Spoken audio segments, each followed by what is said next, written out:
Bonjour à toutes et à tous et bienvenue à ce webinaire ayant pour objet la présentation de DefiGraph, donc la plateforme de visualisation des données du réseau DeFi, issue du système d'information Agrosys. Je me présente, je suis Thibaut Perrard, ingénieur agronome dans l'équipe Agrosys de l'INRAE basée à Dijon. Aujourd'hui, je serai accompagné par Thomas Badi, qui est aussi dans l'équipe Agrosys et qui est ingénieur statisticien. Il a mis au point le jeu de données derrière DefiGraph et par Nicolas Chartier, qui est responsable de la cellule de traitement et de valorisation des données du réseau DeFi et qui nous a aussi beaucoup aidé à mettre au point ce jeu de données. Donc aujourd'hui, nous allons commencer par faire une petite présentation de l'outil, un peu sous forme de tutoriel. Vous pourrez déjà commencer à manipuler l'outil pendant la présentation. Et ensuite, on prendra le temps de répondre à d'éventuelles questions et d'écouter vos remarques et vos suggestions. Un peu en guise d'introduction, la base de données d'Agrosys. Donc Agrosys, c'est le système d'information du réseau DeFi. Aujourd'hui est assez considérable. En 2022, on a environ 25 000 systèmes de culture détaillés, avec 15 000 itinéraires techniques à l'échelle du système de culture et plus de 80 000 à l'échelle de la parcelle. Il existe diverses ressources pour consulter ces données, notamment les travaux de synthèse des résultats du réseau mis au point par la cellule de traitement et valorisation des données. Mais globalement, ça reste assez compliqué de consulter facilement ces données et de se renseigner sur les résultats et les performances des agriculteurs du réseau. C'est pour cela qu'on a créé DefiGraph, un outil interactif en ligne permettant en quelques clics de visualiser les performances des systèmes de culture dans le cadre du réseau DefiFerm. Donc DefiGraph, c'est un générateur de graphiques simplifié qui va permettre de consulter et d'explorer les données du réseau, donc des données qui sont saisies directement sur Agrosys par les ingénieurs réseau du réseau DeFi, et ensuite récoltées et consolidées par la cellule traitement et valorisation des données et par l'équipe Agrosys. Donc, comment accéder à DefiGraph? C'est très simple, il suffit de se connecter sur l'adresse affichée à l'écran. Il n'y a pas besoin d'inscription, le site est ouvert à tous et tous les graphiques générés peuvent être partagés en copiant-collant le lien de la page web. Pour bénéficier de l'ensemble des fonctionnalités, on recommande d'utiliser l'outil avec un ordinateur avec une résolution standard et d'utiliser de préférence Google Chrome ou Mozilla Firefox. Donc, on va vous présenter un peu plus précisément l'outil. Donc, à l'arrivée sur le site, il y a une fenêtre pop-up qui apparaît avec un avertissement. Ça vous rappelle simplement que DefiGraph, c'est un outil de visualisation de données et pas d'analyse statistique. Et on ne peut pas l'utiliser pour répondre à des problématiques très poussées pour lesquelles il y aurait besoin de faire un travail un peu plus conséquent sur les données. Donc, pour continuer, vous devez cocher la case et cliquer sur Valider. Ça ne se fait, cette procédure, elle ne se fait qu'une seule fois. Donc, en arrivant sur DefiGraph, il y a deux onglets principaux à gauche, visualisation rapide et recherche. Si c'est votre première utilisation ou que vous n'avez pas forcément envie de creuser le fonctionnement de l'outil, vous pouvez utiliser visualisation rapide pour afficher des graphiques recommandés que nous avons mis au point à l'avance pour vous. Donc, en l'état actuel, ces graphiques, ce sont les trajectoires d'IFT hors biocontrôle et hors traitement de semences par filière entre l'entrée des systèmes dans le réseau DeFi et une moyenne triennale 2018, 2019, 2020.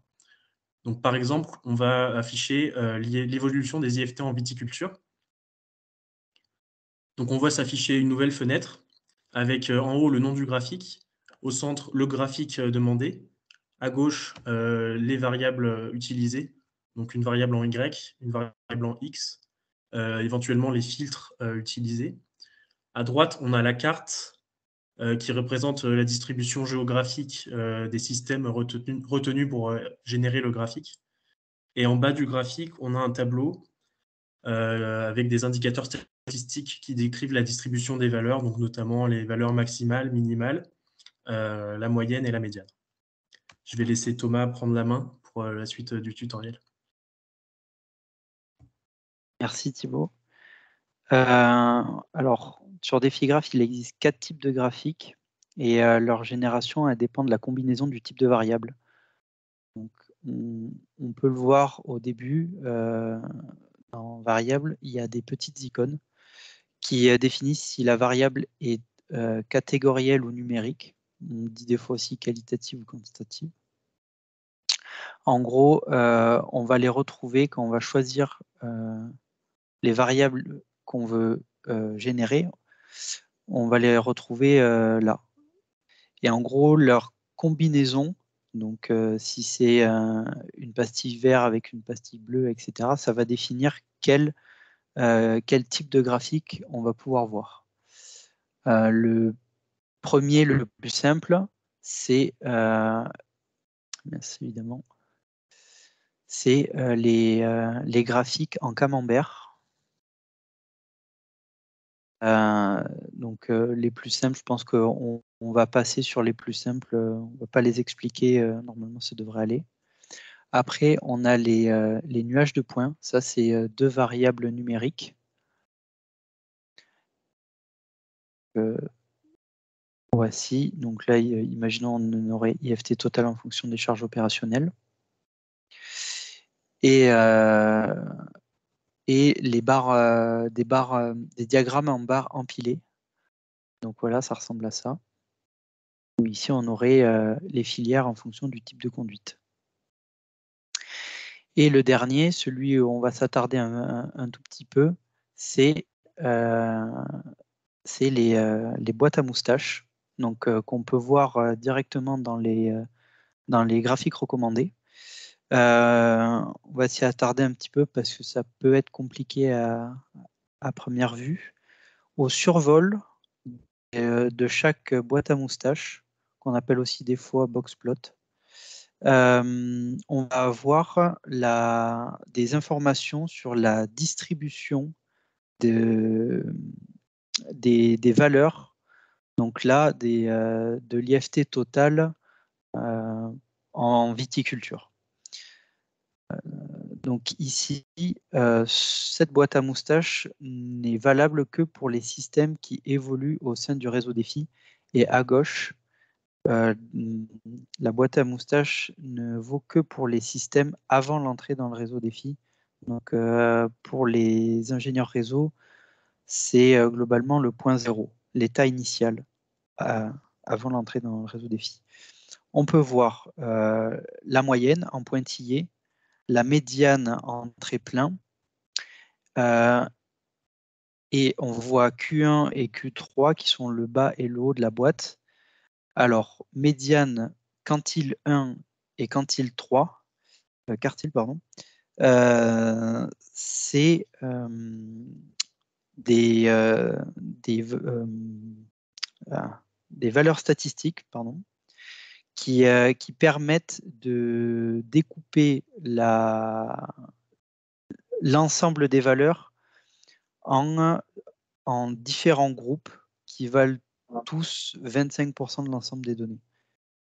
En gros, dans la boîte, on a 50% des données, et tout ce qui est hors de la boîte, c'est 25 et 25% des données. Voilà. Dernière chose, les moustaches, qu'on appelle, c'est en gros la barre verticale puis la barre horizontale. C'est ce qui va nous permettre, en fait, tout ce qui est au-dessus ou en dessous de ces barres, on va les considérer comme des valeurs atypiques. Donc ces valeurs atypiques sont représentées par des points et sont donc en dehors de ces traits. Voilà. Après, on va avoir la partie qui résume la recherche qu'on a faite. Donc c'est le menu à gauche. Et donc, comme on peut le voir ici, les caractéristiques du graphique, c'est qu'on a représenté en variable Y l'IFT total hors biocontrôle et traitement de semences. Alors BC et TS, ça veut dire biocontrôle et traitement de semences. La variable en X, c'est la présence dans le réseau, donc qui prend deux modalités que je vous ai expliquées précédemment, avant l'entrée dans le réseau et après l'entrée dans le réseau. Et enfin, on fait un filtre des données sur la filière viticulture. Donc pour ça, il faut cliquer ici, puis aller chercher dans filière et cocher celui qu'on veut. Donc là, je vais annuler. Et en dernier, on a une cohorte qu'on a ajoutée. Alors cette fonctionnalité, elle est elle peut être compliquée à comprendre au premier abord, mais au final, c'est assez simple. ça sélectionne un ensemble de systèmes de culture selon certains critères. Et en gros, ce que ça va sélectionner, c'est un ensemble de systèmes de culture qui, pour une ferme, ont des données complètes sur la plage de dates que l'utilisateur sélectionnera. Donc là, par exemple, l'utilisateur, enfin, c'est un graphique recommandé, mais on l'a fait pour vous. Mais du coup, on a sélectionné 2018, 2019 et 2020. Donc ça, c'est l'accord par campagne. Il existe aussi l'accord par ancienneté dans le réseau. Et en gros, ce que ça va faire, c'est que pour une ferme, ça va aller voir si on a des données d'IFT et de présence dans le réseau pour ces 3 dates. S'il en manque une pour ces 3 dates, on ne verra pas l'ensemble des données de la ferme. S'il y a au moins une donnée pour chacune de ces dates, les valeurs se retrouveront dans le graphique. Voilà. Ce qui nous permet en fait d'avoir des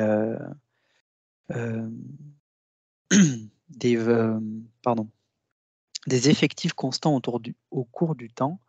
Donc là, on peut voir que avant le réseau, on a 423 et du coup, là, normalement, on a 3 fois plus parce qu'on a mis 3 années. Si on avait mis 4, ça serait 4 fois plus. Et pareil, si on fait par campagne, donc là, une cohorte par campagne et en variable X, on met campagne. Normalement, voilà, on a des effectifs constants au cours du temps. C'est toujours les mêmes fermes qui reviennent. Voilà, ça c'était pour l'utilisation de la cohorte. Après, si vous voulez faire des recherches un peu plus poussées, comme je viens de faire, vous pouvez cliquer et surfer un petit peu parmi toutes les variables disponibles, tous les filtres et toutes les cohortes possibles. Là, on peut commencer déjà par effacer les paramétrages qui sont en place, donc en appuyant sur les petites poubelles. Donc on enlève la cohorte, on enlève la filière, on réinitialise la variable X, et pour générer un graphique, on demande à ce qu'il y ait au moins une variable Y, ce qui fait que quand on l'enlève, on retourne au menu. Voilà.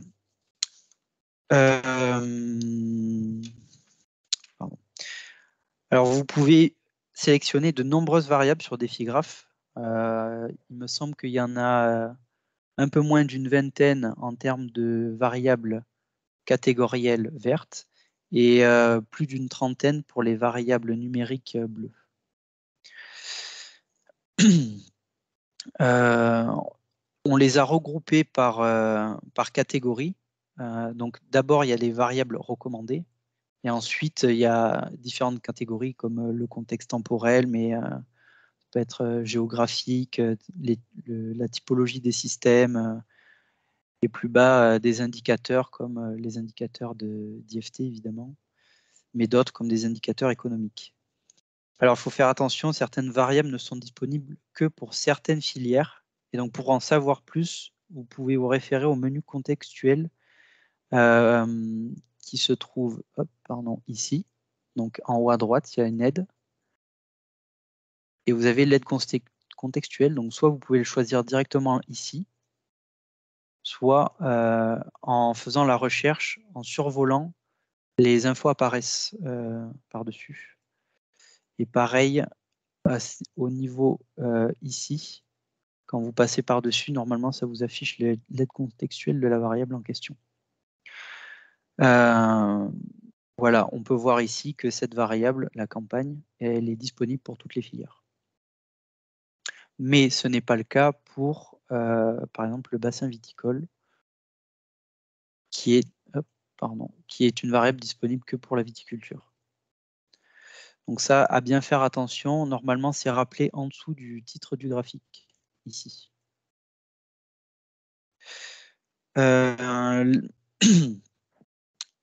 Sinon, vous pouvez aussi toujours vous référer à la notice. On va vous montrer plusieurs fois où elle se trouve. Elle se trouve ici. Donc c'est dans l'aide, puis notice et contact, puis cliquez sur ce lien.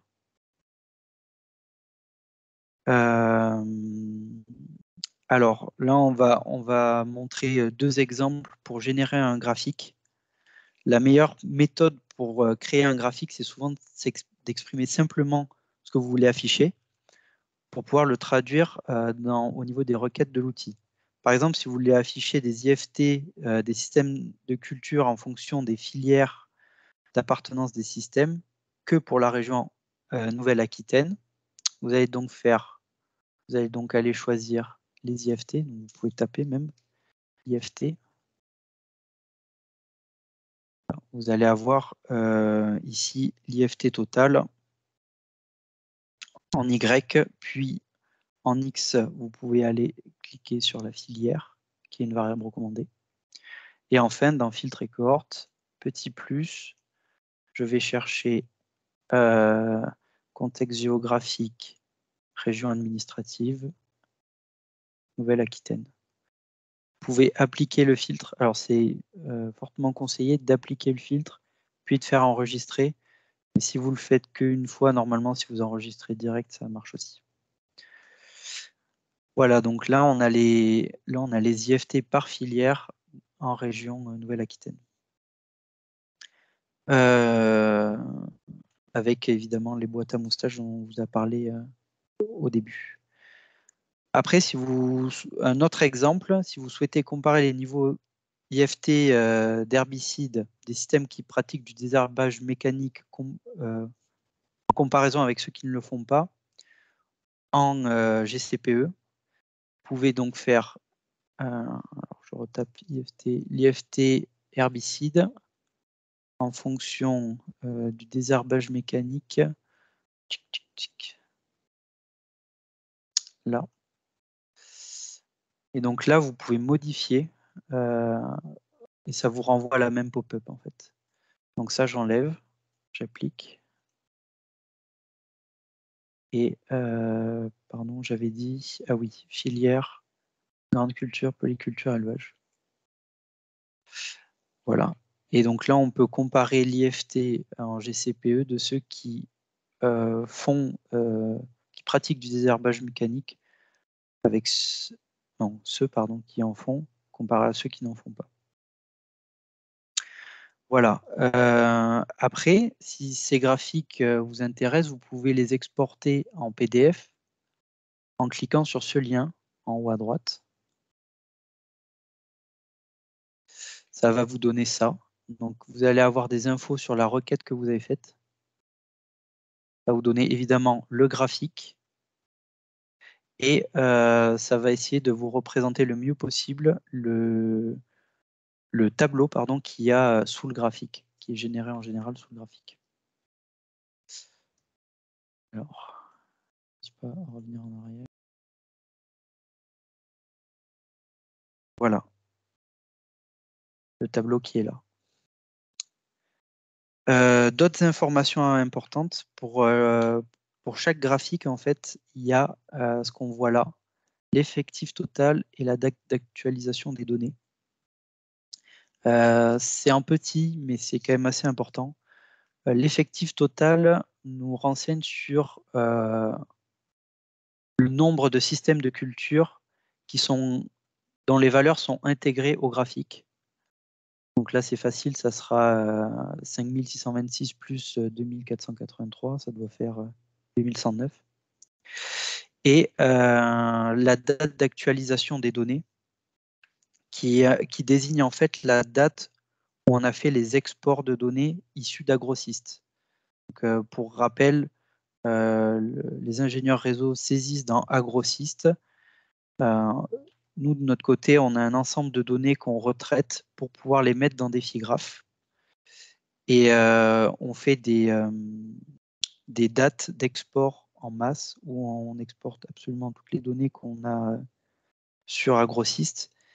Et donc là, on peut voir que les données de défigraphe datent du 30 juin 2022.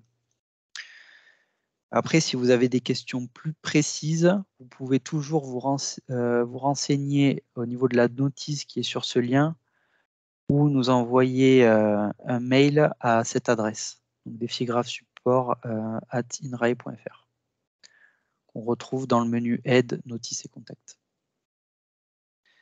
Et une dernière chose avant de finir, il y a un seuil d'anonymisation. Alors, je vais aller chercher l'exemple. Hop.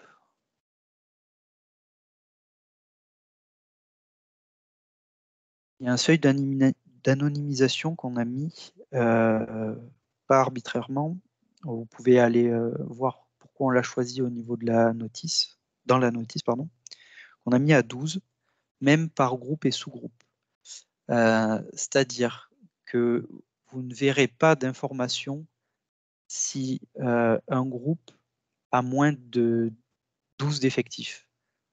C'est-à-dire qu'il faut au moins 12 systèmes de culture pour avoir une valeur. Donc là, vous pourrez remarquer dans le tableau qu'on a 12, mais on n'aura jamais en dessous. On ne pourra pas avoir 11, 5 ou 6, etc. Il y a une exception, c'est quand on utilise des cohortes avec présence dans le réseau, mais bon, normalement, vous n'aurez, c'est pas quelque chose qui vous choquera quand vous regarderez les graphiques. Voilà. Donc j'en ai fini avec les fonctionnalités et les caractéristiques de Defigraph. Si vous voulez, on pourra même prendre un petit moment si certains veulent essayer des graphiques. Donc nous dire qu'est-ce que vous voulez voir et puis on essaye de faire les requêtes ensemble pour avoir le graphique ou parler des fonctionnalités comme vous voulez. En tout cas, on espère que l'outil vous plaira.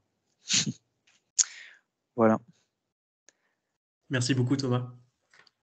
Du coup, on va commencer la séance réponse aux questions et puis échange. Je vois qu'il y a déjà une question dans le chat. Vous pouvez aussi poser vos questions à l'oral ou dans le chat, comme vous voulez. Est-il toujours prévu de pouvoir faire un filtre par identifiant de groupe? Alors pour cette question, on a décidé de ne pas sortir cette fonctionnalité à ce jour. C'est quelque chose qui existait dans la version test de Defigraph. On s'est concentré sur d'autres aspects parce qu'une partie de la problématique est gérée maintenant par le tableau de bord de la cellule référence. Donc, c'est plus une priorité, mais effectivement, on a toujours en tête à terme de pouvoir le sortir. Nicolas, peut-être que tu veux ajouter quelque chose? Je pense que tu as tout dit. Hein. Donc, effectivement, techniquement, c'est possible. Après, il faut. C'était pas la priorité numéro 1, disons, à ce stade, quoi. Mais bon, on comprend bien l'idée de pouvoir suivre les résultats d'un groupe en particulier. Est-ce que ça serait possible? Est-ce qu'on peut sélectionner plusieurs choix dans les variables? Par exemple, admettons que je veuille connaître la viticulture en PACA et Occitanie, par exemple. Est-ce que c'est possible de cocher les 2 régions ou 3 régions? Ou alors, par exemple, si uniquement les filières pérennes en PACA, cocher à la fois Arbo et Viti? Alors oui, c'est tout à fait possible. Vous pouvez même tout cocher. Donc, ça, c'est voilà. Donc, après, il faut bien aller dans les filtres. Mais oui, on peut cocher une ou plusieurs modalités. Il n'y a pas de souci avec ça.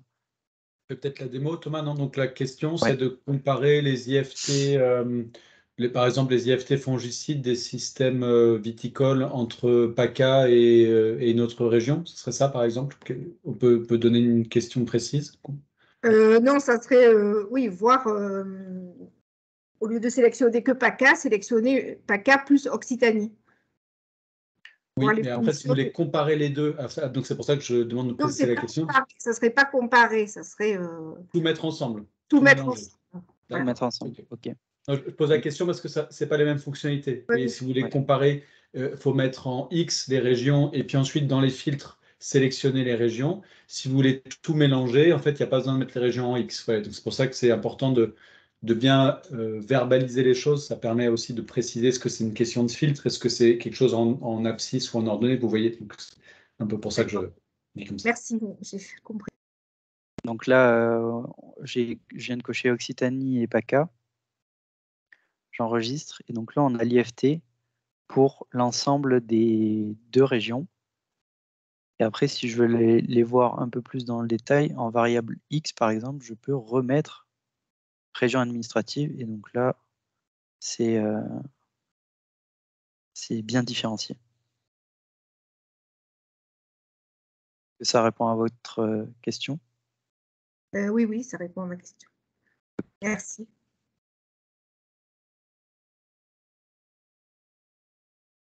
Alors, Aurore a elle-même mis une propre limite à sa demande, mais c'est parce qu'elle suit bien. Donc, effectivement, comme on met des seuils d'anonymisation en dessous de 12, et bien effectivement, souvent les données d'un groupe, c'est autour de 8 à 10 agriculteurs. Et donc, il y a un risque que on ne puisse pas en fait vraiment utiliser la fonctionnalité des groupes puisqu'on sera sous ce seuil-là, sans parler des cas où effectivement on va mettre une cohorte et donc là, il peut y avoir un système qui n'a pas la donnée pour une des campagnes. Donc, voilà, ça risque. C'est pour ça que cette notion-là de groupe était plutôt réservée à des versions de l'outil interne au réseau, disons interne. Disons, on peut considérer que vous êtes nos partenaires rapprochés, donc, mais en tout cas pas grand public, quoi. Voilà. Donc c'est pour ça que cette question-là, effectivement, elle est plus complexe qu'il n'y paraît. Oui, Aurore, si tu veux rajouter une question en live. On ne t'entend pas. Non, je n'entends pas. Ouais. Non, tu dois avoir un problème avec ton casque. Sinon, débranche ton casque peut-être, et puis réactive ton micro. Non.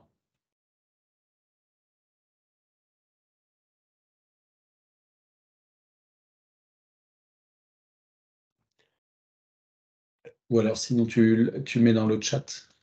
Je vais peut-être en profiter là, le temps qu'Aurore trouve une solution.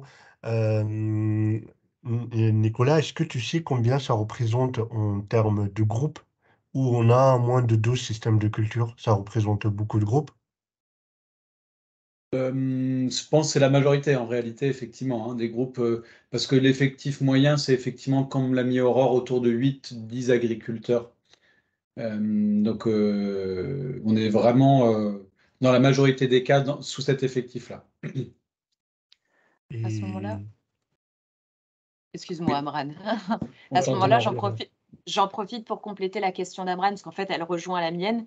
Par exemple, je vais prendre un exemple tout simple. En filière, si je ne me trompe pas, maraîchage, on n'a qu'un seul groupe en filière légumière en Bourgogne-Franche-Comté qui contient 10 à 12 exploitants.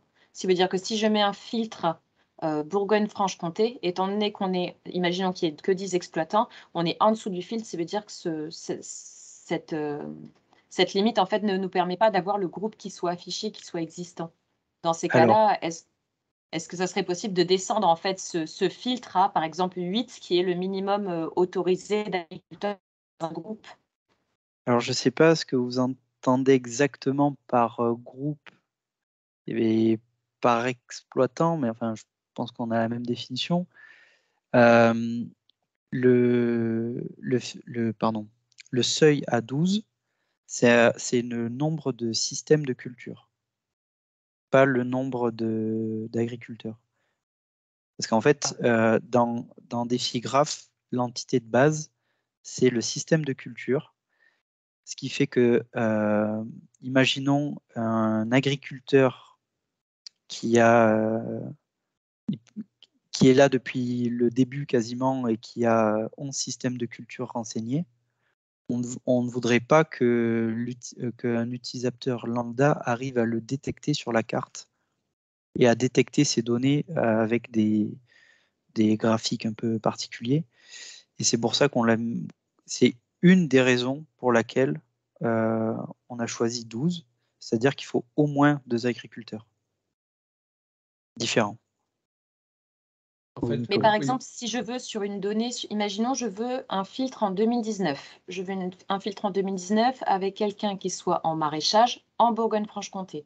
Je n'ai qu'un seul collectif, donc un seul collectif qui comprend 12 agriculteurs, qui comprend 12 systèmes de culture en maraîchage. Donc, il n'y aura pas l'info. Ou que 10. Donc, ce qui veut dire qu'il n'y aura pas de points. Ouais, voilà. Oui. C'était ma question. Voilà. Par contre, si tu rajoutes une année. Voilà, c'est ça. C'est important ce que dit Thomas, c'est la différence entre un système et une donnée. En fait, un système sur plusieurs années, ça génère plusieurs données. Et donc, en réalité, si on fait une trajectoire sur 2, 3, 4 ans, même si on n'a que 10 systèmes, eh ben, on passe au-dessus de ce seuil de 12 données. Donc, effectivement, ça peut être bloquant de sélectionner un groupe ou une région si vous voulez regarder une donnée annuelle, parce que là, effectivement, on a peu d'effectifs. Mais voilà, donc c'est bien la différence entre un système et une donnée, puisqu'une donnée, un même système peut avoir plusieurs données, parce qu'il va avoir plusieurs campagnes représentées. Tout à fait. C'est pour ça que je me permettais de poser la question si on pouvait réduire le seuil à 8 exploitations ou 10, parce que normalement, dans l'appel à projet, il fallait, pour être validable, même, je crois, pour les cultures spécialisées, d'avoir un minimum de 8 ou 10 agriculteurs. Ce qui fait que ça permettrait de passer outre ce problème et d'avoir des données pour une année, pour les régions qui souhaiteraient les avoir. C'est une bonne remarque, effectivement. Je pense qu'il faut qu'on intègre ça dans la réflexion. Ouais, on va regarder ça.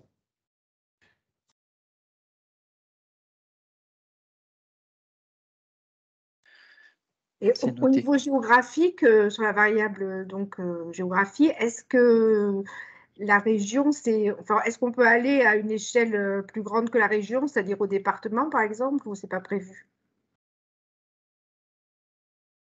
Pardon, je m'étais coupé le micro.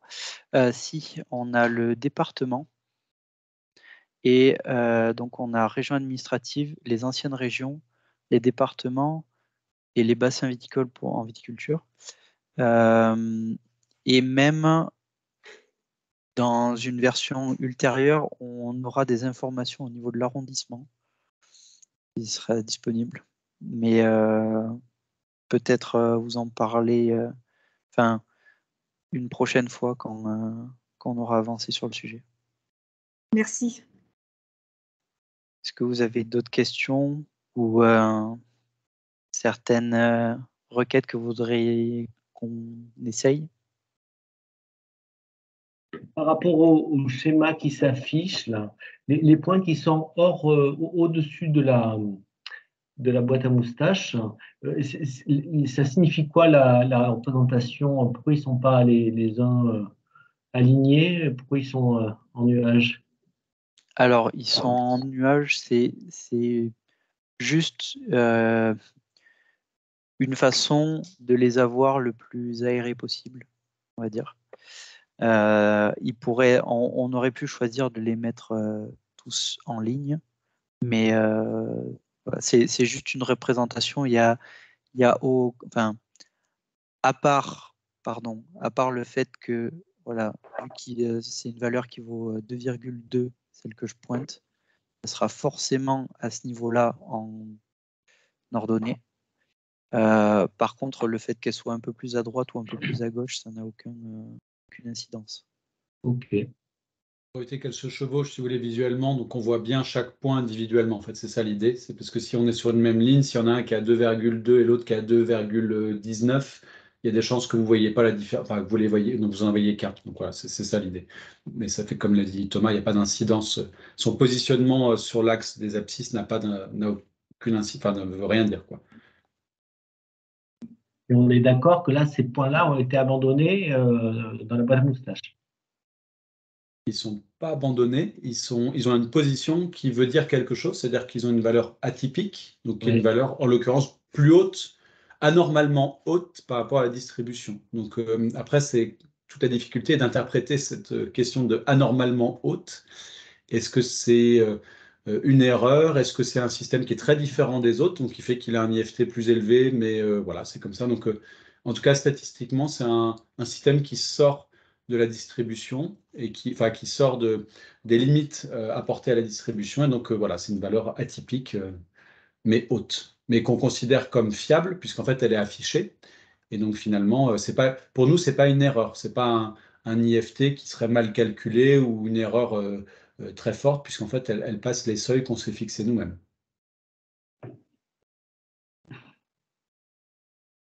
Julie, tu as une question? Oui, bonjour, merci pour cette présentation. Je pense qu'on pourra en tirer des résultats autres qui issus de nos tableaux de bord en temps qu'hier relativement intéressants. J'avais juste 2 questions. Je pensais qu'on allait avoir un lien entre Ecophytopic et Défigraphe. Je suis allée vérifier là entre-temps. Ce n'est pas le cas. Est-ce que c'est prévu?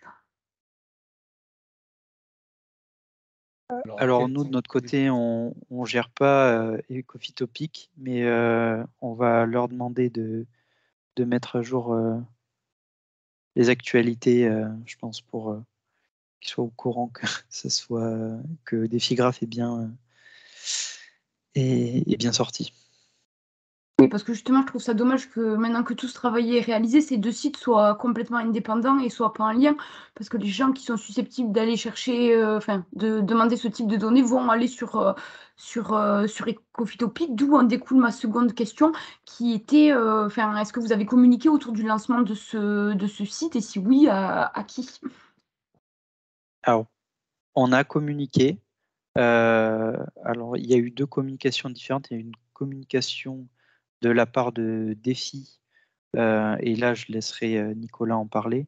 Et nous, du côté INRAE, on a fait une communication très restreinte à des gens qui ont déjà travaillé, on va dire, sur les données agrocystes et Défi, ainsi que à quelques partenaires privilégiés du ministère et certains chercheurs, voilà, et certains doctorants. Et voilà. Et Nicolas, de votre côté? Oui, nous, on a effectivement fait une lettre d'information, une newsletter envoyée à nos destinataires un peu de notre réseau un peu resserré, donc évidemment le réseau Défi en tant que tel, mais également DRAF, CRA, etc., ministère. Donc un peu, voilà, les gens avec qui on travaille de manière un peu plus resserrée. L'idée, c'est de faire une communication un peu en 2 temps. Pas très large tout de suite, plutôt auprès de vous, puisqu'en fait, on a l'habitude de travailler ensemble. Il y a un certain nombre de choses qu'on a déjà faites sur les données, donc vous avez un regard, je pense, important et un regard on a confiance aussi dans ce regard-là. Donc c'est-à-dire qu'on est, voilà, on est partenaire en fait dans le cadre de notre travail. Et l'idée, c'est qu'on puisse identifier s'il y a encore des manques importants en termes de fonctionnalité, s'il y a encore des erreurs qui peuvent traîner dans l'outil, parce qu'on a évidemment vérifié un certain nombre de choses, mais bon, il y a énormément de données, hein, donc il y a forcément des choses qui nous ont échappé. Et une fois qu'on aura eu cette première phase d'échange et un premier retour de votre part, en tout cas un temps suffisamment long pour avoir eu le temps d'explorer ça et d'identifier des choses à corriger ou à compléter, d'ouvrir plus largement, grand public, entre guillemets. Alors évidemment, on se doute bien que tout le monde ne va pas aller regarder des Défigraphe tous les jours, mais disons en dehors de notre cercle restreint. Voilà. Donc c'est comme ça qu'on a imaginé les choses sur la communication.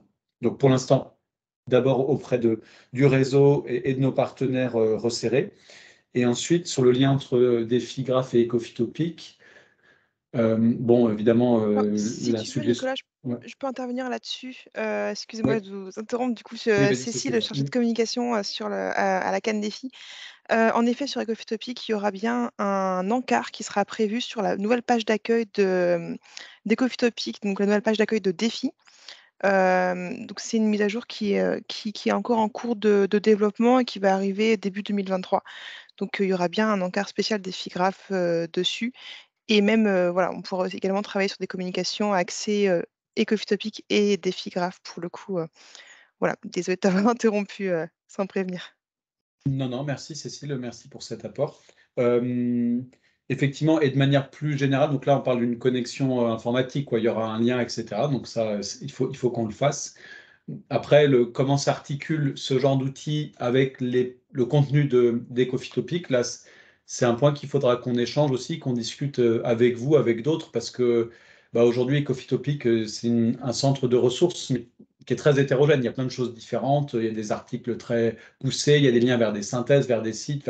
Donc, c'est un peu un gloubi-boulga malgré tout de plein de choses. Alors évidemment, je ne ferai pas mieux que ça, hein, parce qu'il faut bien à un moment donné mettre accès à tout ça. Mais donc je pense que pour être sûr qu'il y ait une bonne articulation, ça serait bien qu'on positionne en fait cet outil-là par rapport aux ressources qui existent. Voilà, il y a déjà une réflexion pour avoir sur des thématiques, sur des types de ressources dans Ecophytopic, et je pense que c'est très bien de le faire comme ça. Mais à mon avis, voilà, faudra vraiment qu'on réfléchisse à positionner cet outil-là, à la bonne place. Voilà, parce que je ne pense pas que tout le monde qui aille sur Ecophytopic a envie d'aller sur Défigraph. Et inversement, je ne suis pas sûr que tous les gens qui aillent sur Défigraph aient besoin d'aller sur Ecophytopic ensuite. Et Ecophytopic, ça reste une plateforme, et donc en soi, ça donne accès à des ressources. Mais donc, vous voyez, donc évidemment qu'il y a une proximité, et ces deux outils doivent s'articuler pour bien se nourrir l'un l'autre. Mais voilà, ça demande un peu de réflexion, je pense. Ce n'est pas juste en mettant accès via Ecophytopic à Défigraph qu'on aura résolu cette question-là de comment les deux outils se répondent. Enfin, c'est mon point de vue. Après, voilà, certainement qu'il y en a d'autres, hein, mais... Cécile, je note qu'il y a un travail sur le site Ecophytopic, et du coup, j'en profite. Ce serait bien que là, le défi-graphe puisse apparaître dans la page où il y a la carte des collectifs. C'est-à-dire qu'on a la carte des collectifs, et juste en bas ou au-dessus, on a un bon quart qui renvoie vers la visualisation des données. Ça pourrait être pas mal. C'est une bonne suggestion, effectivement. C'est exactement ce genre de réflexion qu'il faut avoir, je pense, comment on le positionne. Encore une fois, c'est un outil qui est assez original, hein, par rapport à ce qui se fait déjà dans le milieu, y compris pour des outils plutôt pour l'agriculture. Donc, voilà, je pense que ça vaut le coup qu'on y réfléchisse, et du coup, votre regard là-dessus est hyper précieux. Donc voilà, si vous avez des idées sur ce qui vous semblerait pertinent, à quelle échelle il faut le placer, ou il faut le placer aussi en termes de thématiques, de ressources, etc. dans Ecophytopic, à part évidemment l'aspect défi qui est une évidence, mais bon, voilà, je pense que ça vaut le coup d'y réfléchir, et merci de la question, évidemment, c'est vrai que c'est très, très important de se la poser.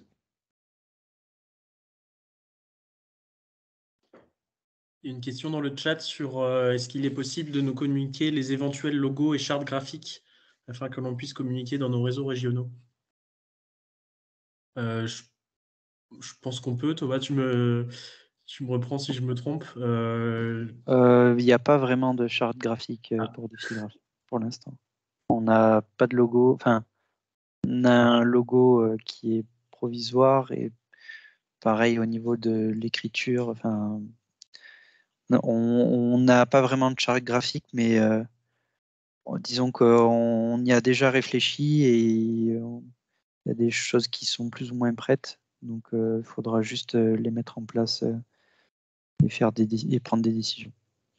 Mais il n'y en a pas encore. Après, on pourra communiquer tout ça. Je me permets de compléter ma question.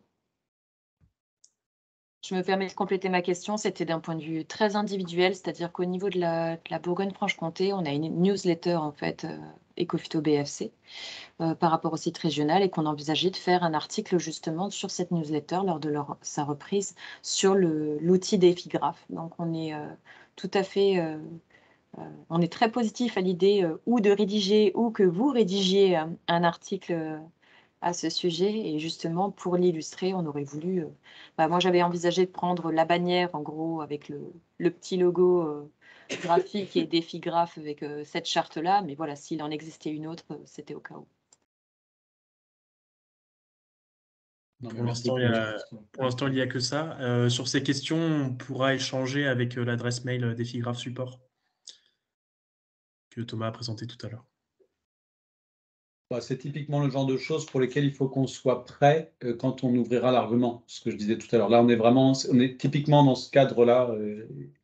Donc ça, je pense que ça valide bien l'idée que le faire en 2 temps, c'est pertinent, puisqu'en fait, voilà, ça permet que ce genre de questions, d'échanges arrivent, et on est entre nous, donc il n'y a pas de difficulté si pour l'instant tout n'est pas complètement calibré pour la suite. Mais effectivement, ça remet ça sur le dessus de la pile. Donc, effectivement, il faut qu'on avance sur ces questions-là. Alors, si vous rédigez quelque chose sur Défigraph, une petite présentation, en PACA, on est preneur aussi, parce qu'on a une newsletter Katae, là, et je pense que justement les graphiques défis peuvent intéresser et doivent intéresser normalement les 30 000 et peut-être les GI2E aussi. Voilà, donc je pense qu'il y aura beaucoup de régions dans notre cas, donc merci d'avance. Donc effectivement, ça peut être une forme de c'est pas une revue de presse, mais c'est un communiqué de presse, entre guillemets, un truc tout fait, un texte tout fait qui présente l'outil, qui donne les principaux éléments que vous puissiez revaloriser dans vos communications locales, quoi. Cécile, tu te notes d'avoir des éléments de réflexion là-dessus pour nous aider? Ah oui, ça marche, on en reparlera sans souci. Ça marche. Parce qu'effectivement, c'est vrai que c'est important d'avoir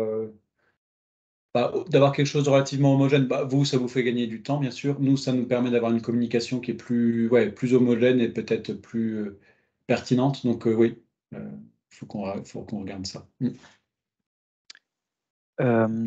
Après, vous pouvez, si vous êtes pressé, vous pouvez toujours aller au niveau de la notice. Il y a quand même des choses, des concepts globaux sur où c'est qu'on va chercher les données, qu'est-ce que le réseau DeFi, Ecofito, etc., qu'on a déjà rédigé, et des principes sur le fonctionnement de l'outil. Bon, pour l'instant, la notice n'est pas très grande, elle fait que 23 pages, ça devrait aller, avec beaucoup d'images. Donc, vous pouvez toujours vous appuyer sur ça, en tout cas, tant qu'il n'y a rien de rédigé officiellement.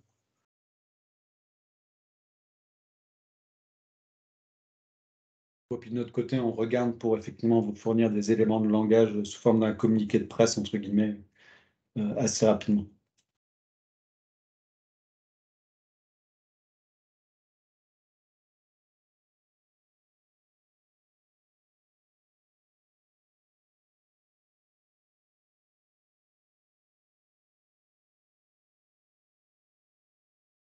Du coup, sur la question, l'information auprès des KTE, donc on a un peu répondu. Enfin, la réponse qu'on a apportée, ça allait, c'est-à-dire, voilà, si vous voulez déjà faire quelque chose, vous avez des échéances et vous voulez communiquer rapidement, quelque part, vous pouvez vous appuyer sur les supports qui sont dans l'outil. Et si ça vous va d'attendre un petit peu pour faire une communication un peu plus officielle, parce que ce que je vous ai dit, c'est qu'en fait, là, on est plutôt dans une première phase de communication, plutôt entre nous, entre guillemets. Voilà, l'idée, c'est pas de déployer ça très largement. Vous pouvez le faire, il y a pas si vous communiquez ça à un collègue, que ça part dans la nature, il n'y a pas de faute, hein, il n'y a pas de souci. Mais l'idée, c'est pas d'en faire une communication très large. Donc, dans un premier temps, plutôt garder ça pour vous. Et puis, une fois qu'on aura quelque chose qui sera validé avec vous, on aura aussi les éléments de langage et vous pourrez communiquer plus largement avec tout le support, toute la boîte à outils comme autour de Defigraph. On aura fait les liens aussi de manière plus efficace avec Ecofitopic, donc ça permettra, au sein d'Ecofitopic, ça permettra d'articuler mieux les choses. Donc, voilà. Si vous en êtes d'accord, on est plutôt parti sur cette idée-là de communication en deux temps.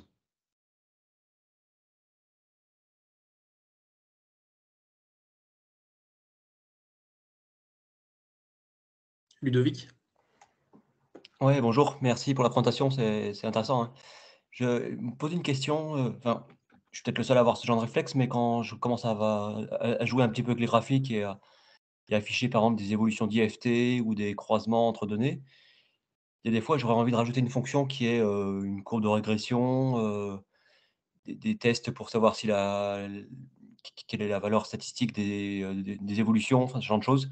Est-ce que c'est des choses qui sont envisageables ou pas? Alors, c'est envisageable et on y a pensé. Alors, ça serait que du coup, pour les combinaisons entre deux variables numériques. Et oui, pour l'instant, on n'a qu'un nuage de points et on espère pouvoir développer quelque chose d'assez proche d'une régression linéaire ou alors d'un polynôme pour avoir visuellement une tendance, parce que c'est vrai qu'avec juste un nuage, des fois, on ne voit pas du tout la tendance. Et, mais c'est dans les évolutions à venir, c'est dans les projets, il y a déjà des choses de fait là-dessus. Mais ça, il faudra aussi qu'on les fasse valider par Déjà, on va les valider nous-mêmes, puis on va les faire valider par la CAN et la cellule REF. Et ensuite, ça passera par vous, globalement. Justement, là-dessus, bon, Ludovic, tu n'es pas le seul à penser à ça, rassure-toi. Mais bon, peut-être que pas tout le monde ici pense à faire ça. Alors moi, je suis pas tout à fait sur la même longueur d'onde. En fait, pour moi, et confère le petit message d'avertissement quand vous entrez dans l'outil, cet outil-là, c'est un outil de visualisation, c'est pas un outil d'analyse. Alors, effectivement, je suis d'accord avec Thomas que ça ne nous coûte pas grand-chose de rajouter des petits éléments pour analyser un petit peu rapidement, mais moi, je trouve qu'on est un peu à mi-chemin entre quelque chose qui est simple et qui donne des éléments, disons, qualitatifs, quoi. Alors après, on a évidemment consolidé le jeu de données, on fait un gros travail derrière pour que les données qui soient affichées, elles soient fiables et que du coup, les éléments qu'on vous donne, ils aient du sens. Pour autant, c'est pas tout à fait la même chose que de commencer à faire une analyse statistique, de commencer à regarder ce que les évolutions, est-ce que les différences entre deux périodes sont statistiquement représentatives ou pas, parce que ça nécessite quand même une manipulation des données qui est plus importante. Et moi, je me méfie toujours des outils presse-bouton qui font des choses compliquées, parce qu'en fait, quand on ne sait pas qu'on fait quelque chose de compliqué, on va avoir un résultat, mais potentiellement, ça ne voudra rien dire, quoi. Et il y a plein d'outils stats comme ça qui permettent de faire des trucs très compliqués en deux clics. On est super content, on a un résultat, mais on ne sait absolument pas l'interpréter. Est-ce que le résultat, il a du sens? Donc, on est entre les deux, là, un peu avec des graphes. On est à la fois sur quelque chose qu'on a voulu assez simple et en même temps très robuste d'un point de vue des données, et en même temps des demandes comme ça qui sont très légitimes. Bah tiens, on n'est pas à grand-chose de pouvoir faire une petite courbe de régression, calculer un R carré, tout ça. Donc, comme l'a dit Thomas, c'est dans les cartons, donc c'est des éléments qu'on va discuter, qu'on va réfléchir, mais en tout cas, sur la philosophie générale, c'est plutôt ça permet de regarder rapidement les données. Et s'il y a des choses à faire, j'aimerais bien traiter tel sujet. Et si je veux aller plus loin, demander l'accès aux données et là mettre en place plutôt une ingénierie de traitement avec des outils statistiques, éventuellement des statisticiens. Donc, c'est plutôt comme ça qu'on imagine les choses. Mais effectivement, si on peut ajouter quelques petits éléments pour dire rapidement, oui, si je fais une toute petite analyse, je vois que ce n'est pas du tout significatif, donc je ne cherche même pas à traiter cette question avec cette donnée. Donc, ça peut vous aider aussi quelque part à orienter les questions. Donc, voilà, ça fait partie des éléments qu'on a en discussion qui ne sont pas du tout définitifs, quoi. Donc, merci de cette suggestion. Alors, dans le même genre de fausse bonne idée, justement, est-ce que, puisqu'il nous reste 2 minutes, est-ce que vous avez l'exemple d'une mauvaise idée à ne pas avoir? Non, pour illustrer un peu les limites justement de type de requêtes qu'on pourrait avoir envie de faire et qui sont de fausses pistes, quoi. Enfin, je dis ça, parce que je sais qu'on avait discuté un petit peu, Nicolas, et que tu disais justement, soyons prudents, on peut des fois avoir des résultats surprenants, et en fait, c'est parce qu'on a posé une mauvaise question. Et là, en le testant rapidement, je vois pas. Et si vous avez un exemple, mais sinon, c'est pas grave. On a un petit peu verrouillé aussi les critères pour que ce soit cohérent, enfin, pour que ce soit cohérent, enfin, verrouillé. Disons qu'on a sélectionné des variables qui avaient du sens, disons. Peut-être un des points sur lequel on peut, parce on l'a identifié tout à l'heure, c'est que, mais là c'est de notre faute, c'est pas l'utilisateur, c'est que on a une des variables qui permet qu'on puisse mettre en X par exemple, qui sont les variétés en arboriculture par exemple. Donc avec l'idée de dire est-ce que je peux regarder si on a un IFT fongicide par exemple différent en fonction des variétés pour la pomme par exemple ou pour la vigne. Et en fait, c'est une fausse bonne idée. Pourquoi? Parce qu'en fait, la donnée qui est affichée, c'est à l'échelle du système de culture. Or, dans un système de culture, on peut avoir plusieurs variétés différentes. Même si normalement, un système doit être constitué par un groupe de variétés assez homogènes, on peut avoir quand même des différences de résistance ou de productivité. Et donc, en fait, ce qu'on affiche là n'est pas forcément très facile à lire parce qu'en fait, si par exemple on a une variété qui est présente, enfin un système possède 3 variétés, il y a 3 variétés qui composent ce système, la donnée d'IFT de ce système va apparaître dans les 3 boîtes à moustaches correspondant à chacune des variétés. Donc ça va quelque part lisser énormément la variabilité propre à chacune des variétés. Et donc quelque part, s'amuser avec des graphes à dire est-ce qu'il y a des variétés qui sont plus ou moins résistantes et qui du coup permettent d'utiliser moins de phyto, c'est une fausse bonne idée. Mais là, c'est notre faute parce que quelque part, on vous donne accès à une information qui n'est pas exactement à l'échelle à laquelle on s'attendrait. Et donc, du coup, ça fait partie des choses qu'on veut développer plus tard, d'avoir peut-être des mêmes graphiques, mais à l'échelle de composantes du système. Donc, par exemple, du blé, du maïs, voilà, ou des variétés. Mais ça sera une version ultérieure. Après, la fausse bonne idée, ça serait justement de dire, j'ai vu ça sur Delphigraph, et donc du coup, Delphi, c'est ça. Voilà. Parce que évidemment, nous, ce qu'on fait, c'est qu'on vous donne le maximum de données pour que ce qu'il y a dans Delphigraph représente au mieux Delphi. Mais vous le savez, on est toujours dans un réseau comme ça, il y a toujours des données qui ont encore des erreurs, même si on essaye de les vérifier, de les consolider. Donc, c'est toujours à un instant T, c'est une image du réseau qui est selon nous la plus fidèle, disons, par rapport à ce qui s'y fait, mais ça ne représente pas l'entièreté de ce qui se passe dans le réseau. Et donc, attention à l'interprétation qui peut en être fait. Mais bon, la plus grosse crainte que moi j'avais à titre personnel, ça a été réglé avec la question des cohortes, c'est de justement de ne pas permettre à l'utilisateur de regarder les choses à échantillon constant de système. Et en fait, souvent, ce qu'on va regarder dans Delphigraph, c'est les trajectoires. Bah, voilà, comment évolue l'IFT de telle filière. Et quand on n'avait pas les cohortes, en fait, le problème, c'est qu'on pouvait avoir des effectifs différents en fonction des différentes périodes. Et donc, la trajectoire qu'on voyait, bah, c'était pas vraiment, c'était mélangé entre les systèmes présents à chaque période et la valeur de chacun des systèmes présents aux différentes périodes. Donc, on ne montrait pas vraiment grand-chose, en fait. On montrait la trajectoire de l'échantillon qui pouvait varier. Et le système des cohortes permet quand même de limiter ça. Et donc, du coup, voilà, peut-être que si un truc qu'il ne faudrait pas faire dire à Delphigraph, c'est de regarder les trajectoires d'IFT sans mettre les cohortes. Parce que là, en fait, ça ne veut absolument rien dire. Voilà. Mais bon, on laisse la possibilité de le faire. Donc, peut-être que c'est à nous aussi, et ça, c'est un point qu'il faudra qu'on discute avec vous, sur comment on accompagne ça dans le grand public, auprès du grand public, disons, les gens qui ont moins l'habitude que nous de manipuler ces données, pour justement les sensibiliser à ça. Voilà. Donc, on essaye dans la notice de donner des éléments.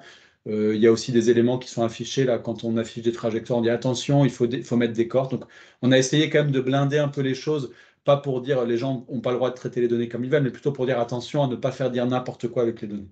Donc, c'est peut-être ça le principal point, Ludovic, sur lequel il faudrait communiquer ou insister. Attention, si on n'utilise pas des cohortes, une trajectoire, ça ne veut pas forcément dire grand-chose. Waouh, et là, c'est page IFT total. Si vous arrivez à lire, pas mal. C'est des yeux de mouche, là, avec les facettes. Oui, pardon, c'est juste pour montrer quelque chose aussi. Il faut faire attention quand on fait des filtres au niveau des campagnes. Par exemple, si on veut choisir que la campagne 2016, il me semble, en fait, on va avoir des IFT, mais en fait, là, ça va prendre en compte pas mal de points initiaux. Parce qu'en fait, dans Delphigraph, il y a les points initiaux et la suite. Donc, une fois dans Delphigraph, tout est mélangé. Et donc, si on ne fait pas un filtre qui dit je veux que les systèmes évoluant au sein du réseau Delphi, on va avoir des infos sur ce qu'était le système de culture avant de rentrer dans le système Delphi. Ce qui fait là, typiquement pour 2016, il me semble qu'il y a la moitié des valeurs, c'est avant l'entrée dans le réseau Delphi, et l'autre moitié, c'est des gens qui sont déjà dans le réseau Delphi, ce qui veut dire que ça va, enfin, on ne va pas vraiment pouvoir avoir d'interprétation dessus parce que tout est mélangé, quoi. Et ça, et du coup, il faut faire attention quand on veut dire grâce au réseau Delphi, on a pu faire ça, toujours bien faire attention à la présence dans le réseau. Voilà. Donc là, typiquement, vous voyez, 2016, on a 1000 données avant Delphi et 1000 données après, quoi. Chose près. Donc en fait, sous l'apparente simplicité d'utilisation, il y a finalement un certain niveau de précision et de possibilité d'aller chercher de l'info. Mais ça veut dire qu'il faut aussi rentrer dans le jargon. Et donc voilà, il y a toute une notice qui précise les termes, la définition. Donc voilà, on a été en tension entre un outil très simple et en même temps un outil qui sort des choses robustes. Et en fait, c'est difficile de conjuguer les deux. Simplicité et robustesse, c'est pas si simple quand on parle des données. Et donc, on a essayé de faire quelque chose qui s'adresse au plus grand nombre, mais avec un niveau de maîtrise et de connaissance forcément très hétérogène. Donc, voilà, c'est pareil. Votre retour aussi, votre regard est précieux là-dessus pour savoir comment on accompagne au mieux cet outil pour que les gens soient satisfaits et puissent l'utiliser, et en même temps qu'ils ne disent pas n'importe quoi à partir des données. Nous, c'est la première fois qu'on fait ça quand même, hein, qu'on ne contrôle absolument rien sur la communication des données. Et donc, voilà, on se lance là-dedans. On est convaincu qu'il faut le faire, mais on n'est pas complètement serein. Donc voilà, plus on peut avoir de cas d'usage où c'est pas très clair pour les utilisateurs, plus on peut aussi les expliciter et les accompagner. Donc, il faut peut-être qu'on songe à arrêter parce qu'il est déjà 15h06. Il y a Aurore qui avait une question depuis un moment. Oui, pardon. En fait, j'ai juste une question d'un point de vue technique parce que je trouve que merci beaucoup pour ce webinaire parce que c'est très clair et ça permet d'expliquer de manière assez simple les choses avec du visuel. Moi, je me retrouve face à des agents qui auraient voulu assister au webinaire, qui n'ont malheureusement pas pu, d'où ma question, est-ce que ce webinaire a été enregistré et est-ce qu'un replay sera disponible, par exemple, sur Ecofutopic, que je puisse les orienter vers et que je n'ai pas besoin de leur faire cette formation? Eh bien, oui. La réponse est oui. On est en train d'enregistrer. Alors, tu es peut-être arrivé juste un tout petit peu après que je le dise. Donc, effectivement, on a enregistré ce webinaire et on va voir si on garde la partie question ou si on affiche que la partie présentation pour en discuter entre nous ensuite. Mais en tout cas, oui, l'idée, c'est que tu puisses transmettre ce replay-là, si évidemment on est d'accord entre nous pour garder cette séquence et que voilà, tu n'as pas besoin de tout réexpliquer, même si peut-être que ça ne suffira pas, il faudra quand même que tu expliques. Mais au moins, il y aura des premiers éléments, et effectivement, ça permet de compléter. Ouais. Super, merci beaucoup. Et ben, merci de votre attention à toutes et à tous.